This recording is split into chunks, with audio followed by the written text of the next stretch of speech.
শখের ছাদ বাগান করে অনেকেই সফল উদ্যোক্তা হয়েছেন, কিন্তু এবার এমন এক উদ্যোক্তার সন্ধান পাওয়া গেছে যিনি কিনা ছাদে চাষ করেছেন গাঁজা গাছ। তাও আবার একটি দুটি নয়, 15টি গাঁজা গাছ রয়েছে তার ছাদ বাগানে। প্রতিটি গাছ লম্বায় প্রায় 7 থেকে 8 ফুট। ছাদ বাগানে লাগানো গাঁজা গাছে মেলেছে অসংখ্য ডাল, মেলছে নতুন নতুন কুড়ি। দূর থেকে দেখলে যেন মনে হয় ছাদে রয়েছে সবুজের সমারোহ। তবে এই সবুজের সমারোহ কোনো যেন তেন গাছ নয়, এই গাছটি গাঁজা গাছ, যা চাষ করা নিষেধ। ছাদ বাগানে গাঁজা চাষের খবর গোপন সূত্রে পেয়ে যান মাদকদ্রব্য নিয়ন্ত্রণ অধিদপ্তর। এরপরই সুযোগ মতো অভিযান পরিচালনা করেন সংস্থাটি। স্যান্ডেলিনা সো, রূপচর্চায় আভিজাত্য।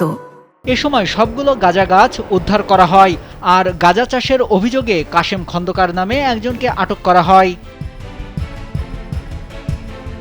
চাঞ্চল্যকর এ ঘটনাটি ঘটেছে নরসিংদী পৌরসভার 1 নম্বর ওয়ার্ডের বাসাইল এলাকায়। মাদকদ্রব্য নিয়ন্ত্রণ অধিদপ্তরের উপপরিচালক শামসুল আলম বলেন, 17 মার্চ দুপুরে মাদকদ্রব্য নিয়ন্ত্রণ অধিদপ্তরের পরিদর্শক ফজলুল হক খানের নেতৃত্বে একটি টিম অভিযান চালিয়ে গাঁজা গাছসহ চাষি কাশেম খন্দকারকে আটক করে।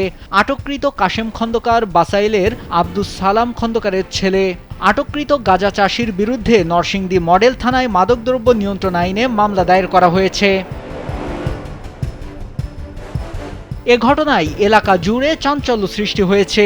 স্থানীয়রা বলছেন, ছাদে মানুষ শখের বাগান গড়েন, সেখানে তারা বিভিন্ন ফল ফুল আর সবজি চাষ করেন। তবে এভাবে মাদক চাষ তারা কল্পনাতেও আনতে পারেন না।